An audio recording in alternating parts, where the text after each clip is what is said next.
This is Sherwood Forest, Nottinghamshire. Nestled in the centre of England, it is home to the legend of Robin Hood. Popular as ever, Robin helps to attract around 500,000 visitors every year.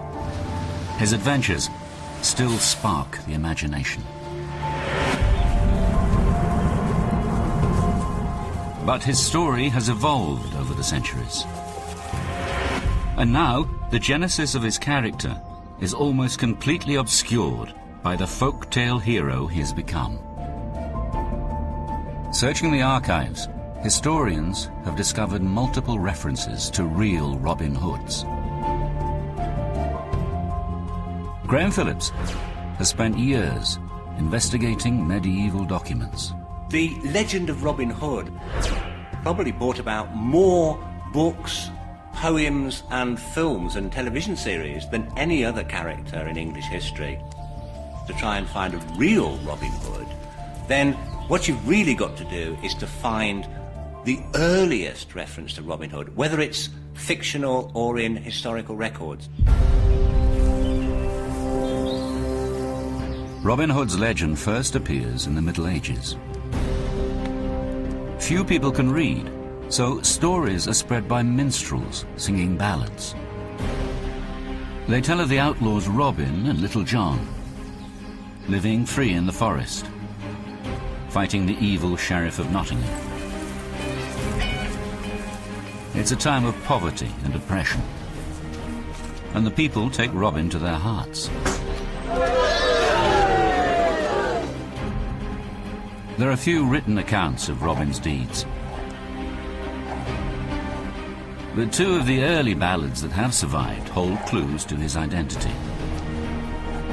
The first is Robin Hood and the Monk. It is over 500 years old. Set in St Mary's Church in the centre of Nottingham, it's where our investigation begins.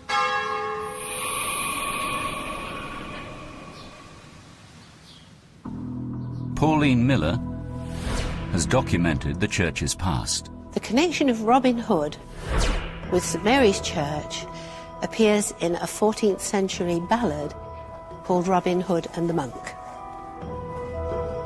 Robin Hood came into Nottingham on his own and was kneeling in St Mary's Church when a monk recognised him because Robin and his merry men had robbed him in the forest.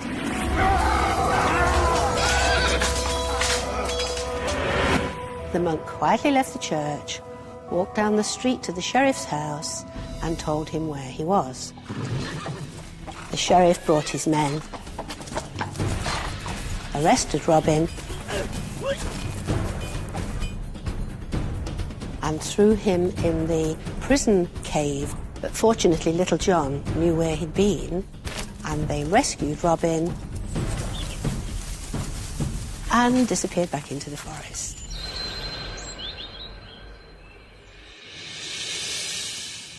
Today, St Mary's Church is surrounded by buildings. But in Robin Hood's day, Sherwood Forest came right up to the city.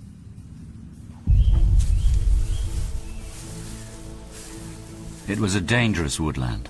Highwaymen, thieves and poachers roamed its 400 square kilometres. The perfect place for medieval bandits to pick off better equipped soldiers. It's where the ballad pits Robin and his loyal band of merry men against their nemesis, the Sheriff of Nottingham.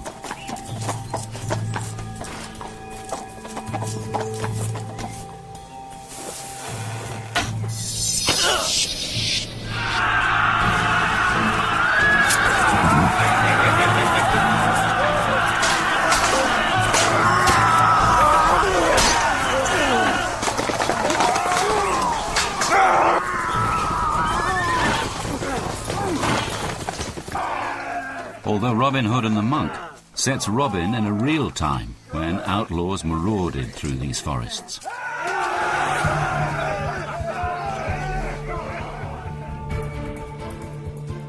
The verses where Robin prays in St Mary's Church casts doubt over its accuracy. This building is only finished after the ballad is written.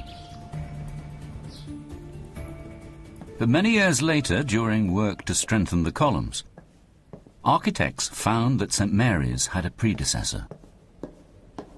There's one spot, and one spot only, where you can see a piece of the old Norman church. And it's at the base of this pillar here. And here it is. The foundations date back to the 1100s. They prove an earlier church did stand here well before the ballad. So Robin could indeed have prayed at St Mary's. Close by is an even more compelling piece of evidence of Robin's presence. Only 20 metres from the church is the old county jail, now the Galleries of Justice Museum. It's a labyrinth of underground caves and has been voted the most haunted place in Britain. Curator Gary Holmes has made a remarkable discovery that could well be the vault where the ballad says Robin was locked up. Basically, we're in a cave system that is the very sort of lowest part of the Galleries of Justice. The Galleries of Justice used to be the county jail for the Shire of Nottingham. This is where ordinary prisoners are held. But the latest find is a special cell for captives like Robin. It's called an oubliette, and it's a deep pit below all the other prison caves. From the French oublier, meaning to forget, convicts are lowered down by rope and left to starve to death. It is pitch black and escape-proof. At this point, we're actually standing in the neck of, if you can imagine the oubliette being in the shape of a wine bottle, actually standing in the neck of the wine bottle here. And then, as the neck falls away to the shoulder of the wine bottle, the floor that we're standing on, there would be sort of 10 to 15 feet before we actually dropped and hit the floor of the oubliette.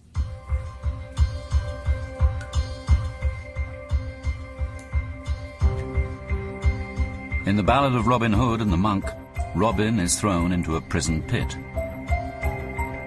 But it also specifically claims that when he's rescued, his men hang down a rope for him to climb up.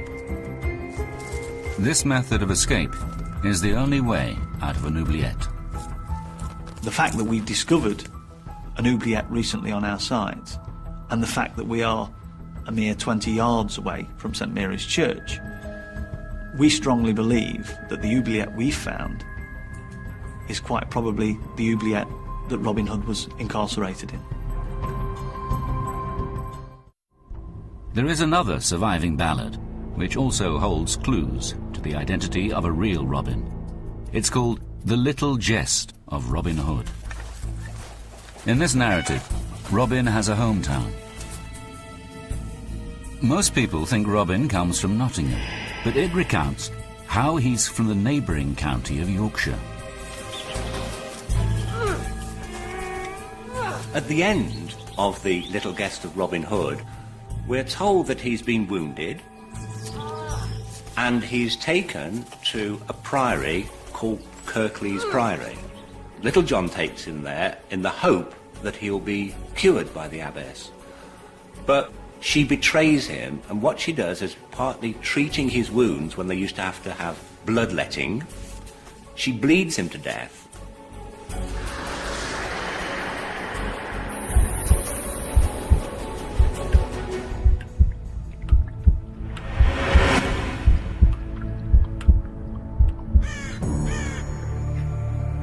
Kirklees Priory is a real place, and it is in Yorkshire. According to The Little Jest, this is the gatehouse where Robin dies. This is believed to be the window where he shot his last arrow. He asks Little John to bury him wherever it lands. And within the priory grounds, there is a mysterious grave. If you look at the inscription, it's got an oldie English type inscription telling us that Robin Hood was buried here. But the problem is this is clearly a stylized way in which 19th century romantics thought that oldie English was written. It's not genuine. It was put there in the 1800s. The text on the headstone is a forgery. The grave is also over 600 meters from the gatehouse. Too far for a longbow shot, even from an alleged medieval master bowman like Robin Hood. But historians have uncovered a period illustration, revealing that a Robin Hood may once have been interred in these grounds. There is evidence that there was a grave there before the current one that was put there in the 1800s. In fact, as early as the 1600s, people make reference to a grave being there. Drawn in 1665, it depicts an earlier burial, now replaced by the fake tomb. On that grave it said, "Here lies Robert Hode." Robin is actually a nickname for somebody called Robert, and Hode, H-O-D-E, is one of the old spellings of Hood. So yes, we do know there was early grave there belonging to a Robin Hood. The little jest tells how Robin dies in Yorkshire. The ballads also connect him to Nottingham and Sherwood Forest.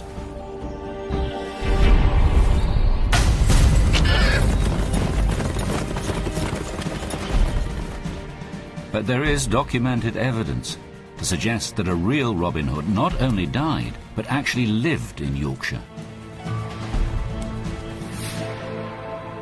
The county has archives dating all the way back to the Middle Ages, and one place in particular, called Wakefield, records a Robert Hood. In these ancient rolls is proof that a Robin, or Robert, Hood did exist. This dates from the year 1309. And here we have two references here to Robert Hood of Wakefield. Now, this is written in medieval Latin, but we have here a translation made by the Yorkshire Archaeological Society, and we can see clearly here the first reference says, "Robert Hode drew blood from the wife of Henry Archer. And for this, he was fined 12 pence. So he was already a bit of a villain in 1309. Robert Hode appears a total of 20 times for petty crimes like fighting and poaching, right up to 1322.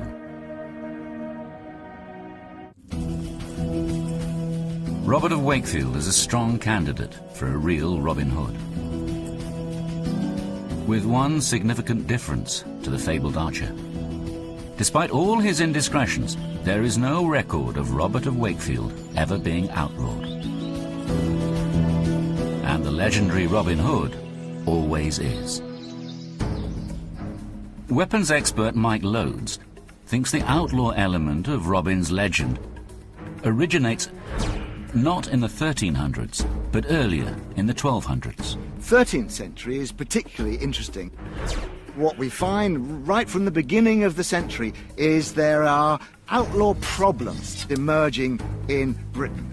And there's even a statute in the late 1260s which is saying that forests have got to be cut back more than 200 yards from the road going into a market town. Now, a market town is obviously somewhere where people are coming and going with money.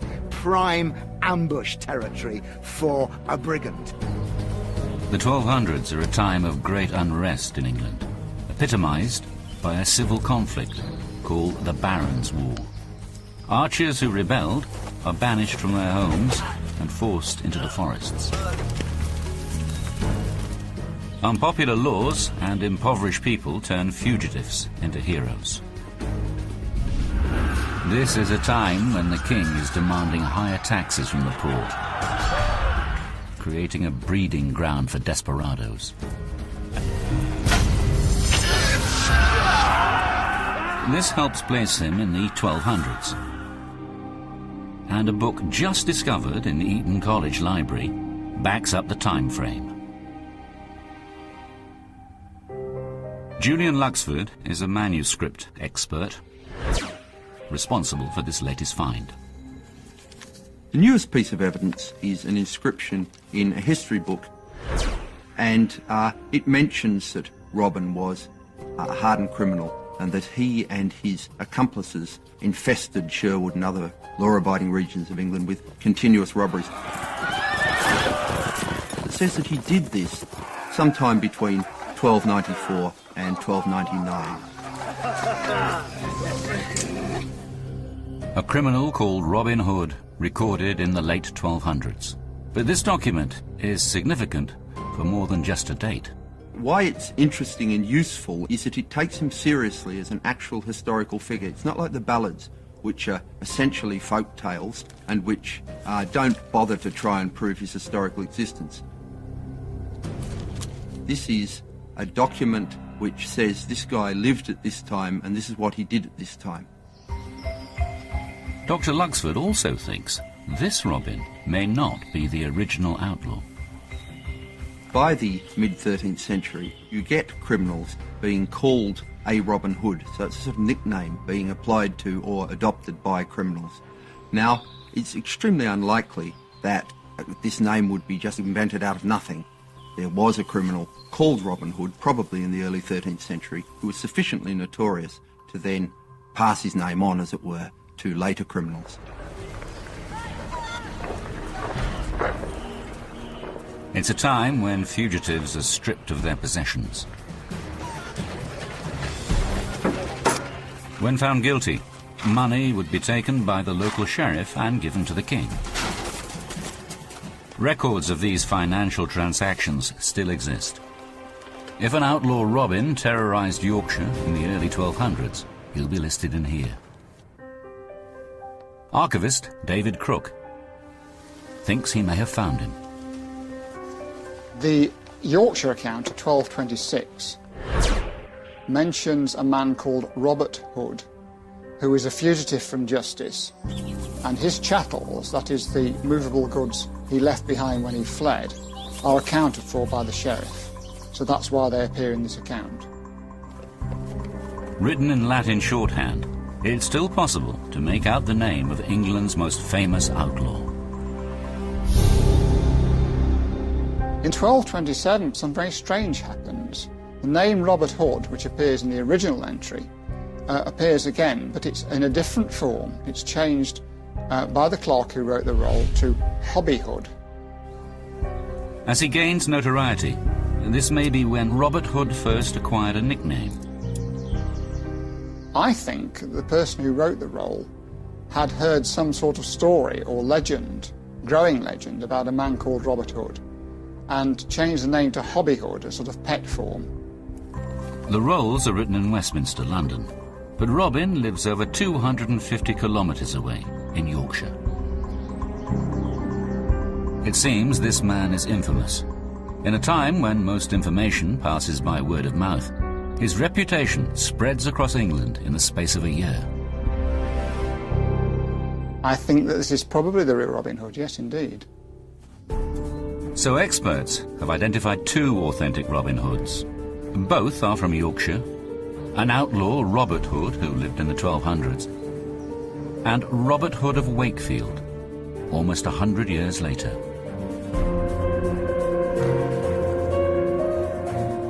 But there is a final historical character which ties these two men to the legend.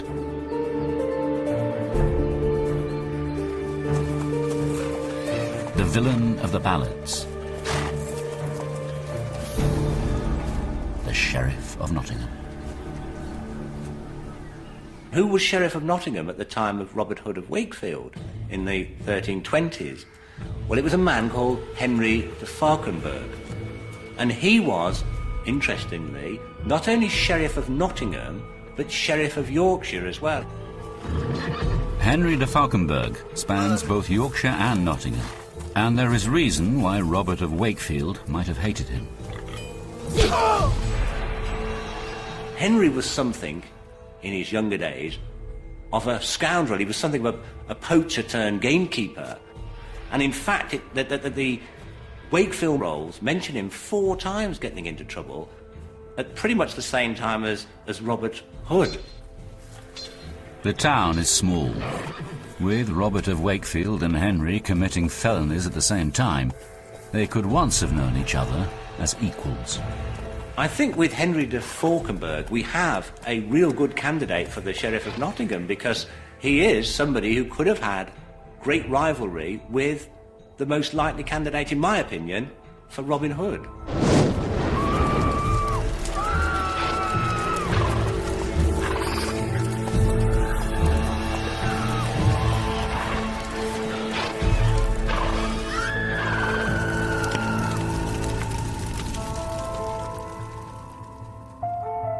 If Robert of Wakefield is at odds with the Sheriff of Nottingham, our outlaw Robert Hood also has a connection to a local sheriff. His adversary is called Eustace of Loudon. He's the Sheriff of Yorkshire, but his hometown of Loudon is right next to Nottingham. As well as Yorkshire, Eustace has also been Sheriff of Nottingham. 2 documented Robert or Robin Hoods. One is an outlaw, the other a petty criminal from Wakefield, both with links to the Sheriff of Nottingham. Although romanticised in the ballads, elements of the stories tally with factual accounts in the lives of these historical characters. The adventures of these men are now celebrated as part of the constantly evolving legend of Robin Hood, one of the classic tales of good versus evil.